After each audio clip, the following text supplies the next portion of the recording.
अंधेरी पूर्व विधानसभा में शिवसेना उद्धव पक्ष उम्मीदवार ऋतुजा रमेश लक्के के समर्थन में सर्व महाविकास आघाड़ी के नेताओं की बैठक। जी हां, आपको बता दें कि महाराष्ट्र में विधानसभा चुनावी दंगल जारी है। सभी प्रत्याशी अपना दमखम आजमा रहे हैं, जहां अंधेरी पूर्व विधानसभा अपने आप में खास है। बता दें कि यहां महाविकास आघाड़ी के उम्मीदवार ऋतुजा रमेश लक्के को जन समर्थन के साथ साथ महाविकास आघाड़ी के सभी नेताओं का पूरा समर्थन और सहयोग मिल रहा है। बता दें कि अंधेरी पूर्व स्थित विशाल हॉल में इस बैठक का आयोजन किया गया, जहां पर महाविकास आघाड़ी के सभी नेता और पदाधिकारियों की उपस्थितियों बेहद खास रही। ऋतुजा रमेश लक्के के कार्यों से प्रभावित होकर तमाम अन्य लोग शिवसेना उद्धव पक्ष में शामिल होकर बड़े पैमाने पर प्रचार प्रसार में जुट गए हैं। ऋतुजा रमेश लक्के की अंधेरी पूर्व विधानसभा में जीत पक्की है, ऐसा दावा कर रहे हैं। बहन मेरी जो उम्मीदवार है आपके सामने बैठी हैं, बड़े लोगों की बात तो जाने दीजिए, आप इनको पहचानते हैं। जो मैं आज यहाँ देख रहा हूँ, एक रेड्डी बैठे हैं, छुप के क्यों बैठे हो? इनकी माताजी हम लोगों के साथ कांग्रेस में काम करती थी, उसकी देन है आज हम यहाँ खड़े हैं।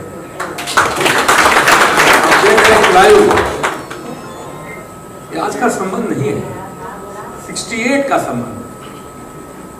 माप खान के कंपाउंड से हम शुरुआत करते थे।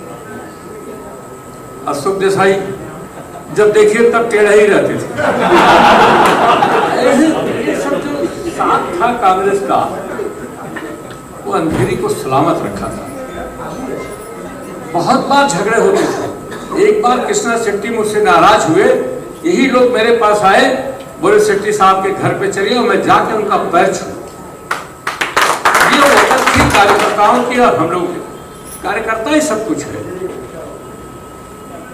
इस बात को भूल के नहीं चलेगा। लेकिन जो मुझे आज यहाँ देख रहा हूँ, मिश्रा जी चुप मार के बैठे हैं। क्यों बैठे हो भाई? सामने खड़े हो जाओ। और अगर ये शक्तियां चाहेंगी तो यहाँ से किसी को कोई हिला नहीं सकता। जिसको ये चाहेंगे वो मैंने देखा है वो जमाना है। इसलिए मेरा निवेदन है कि जो अंधेरी की परंपरा, हमारे सभी के आदरणीय पूर्व महाराष्ट्र के मंत्री रमेश दुबे साहब और एक पूर्व मंत्री हमारे चंद्रकांत त्रिपाठी साहब, एक्चुअल में आज के मीटिंग के लिए हमारे बहुत सारी शुभकामनाएं। धन्यवाद। जय हिंद, जय भारत। मेरा नंबर अब आया, मेरे कत्ल पे आप भी चुप है, अगला नंबर आपका है, तो आपको ये निशान दबाना होगा ताकि आपके भविष्य को उज्जवल बना सके, ऋतुजा ताई को जिता सके। जय हिंद, जय भारत। ये 1 नंबर की छोटी है। आपने देखा होगा कि ये लोगों ने सिर्फ झूठ के अलावा कुछ नहीं किया। 10 साल पहले 15 लाख का एक झूठ बोला गया था।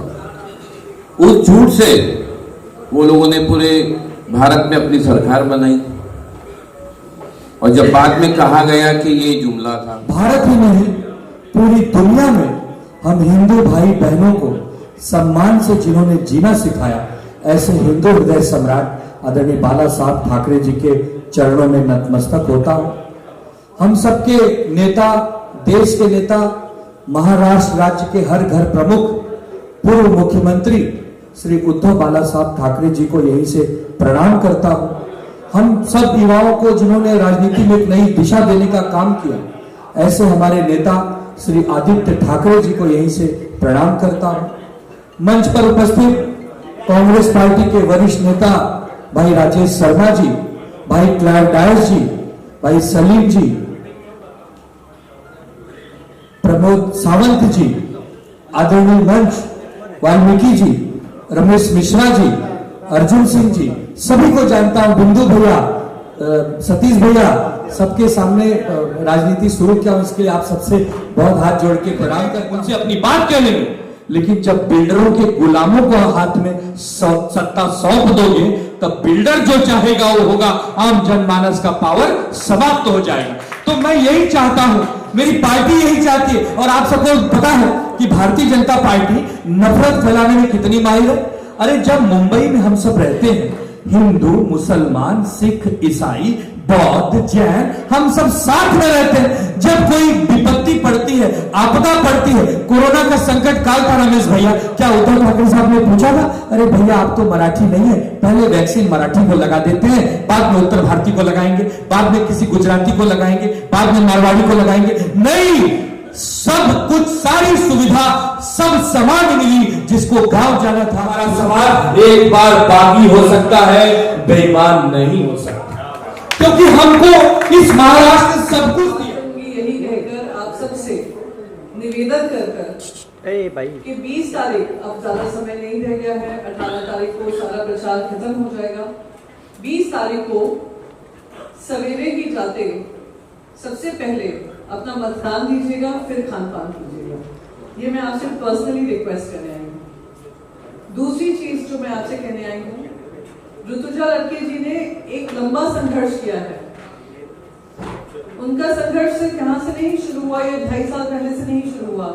2.5 साल पहले जब वो चुनाव लड़ने वाली थी, 2.5 साल या 1.5 साल हुआ है, जब चुनाव लड़ने वाली थी, वो उस परिस्थिति में लड़ी है जब हमारे पार्टी के 2 टुकड़े कर दिए थे भारतीय जनता महाविकास आघाडीची उमेदवार म्हणून आणि महाविकास आघाडीच्या चिन्हावर, मशाल या चिन्हावर मी प्रथमतः निवडून आले, ती तुमच्या जोरावर आलेली आहे। आणि सगळ्यात महत्त्वाचं, ज्यांचा आशीर्वाद आणि ज्यांची पुण्याई माझ्या पाठीमागी आहे असे माझे पती रमेशजी लटके, त्यांनी जे प्रत्येक व्यक्तींचे त्यांचे जे संबंध होते आणि त्याचा पूर्ण फायदापेक्षा मी म्हणेन की त्यांनी जे कौटुंबिक सौख्य राखलेलं आहे त्याचं फळ मी घेते। पुन्हा एकदा तुमच्या सगळ्यांचे आभार मानते।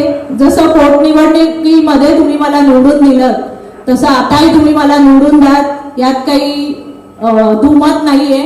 पण एवढंच आहे की आता मला पहिल्यापेक्षाही जास्त आघाडी किंवा बहुमताने निवडून यायचंय।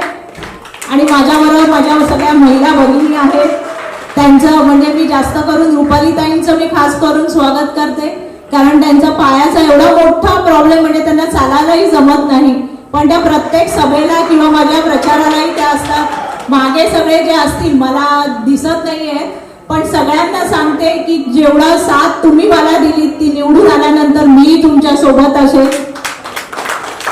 मला आता पुढच्या प्रचार फेरीला जायचंय, नाही तर अजून खूप काही बोलले असते, कारण तुमच्याबरोबर जेवढं बोलावं तेवढं कमी आहे।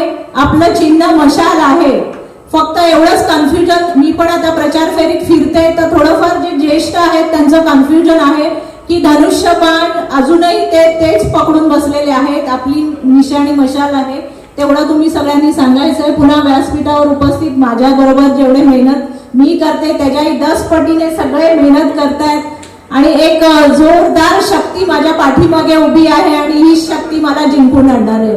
एवढं बोलते आणि माझी 2 शब्द संपवते। जय हिंद, जय महाराष्ट्र। मुझे बस ये लगता है कि जिस तरीके से जनता में एक उत्साह का माहौल है पूरे महाराष्ट्र में अब बनता जा रहा है, उससे जनता हम पर विश्वास दिखाकर हमें फिर से विजयी बनाएगी। जिस तरीके से हमारी सरकार को गिराया गया, अडानी जी के षड्यंत्र के अनुसार भारतीय जनता पार्टी को वापस लाया गया, वो हम एक इंडस्ट्रियलिस्ट के हाथ में अपने मुंबई शहर को नहीं जाने देंगे, अंधेरी ईस्ट को नहीं जाने देंगे।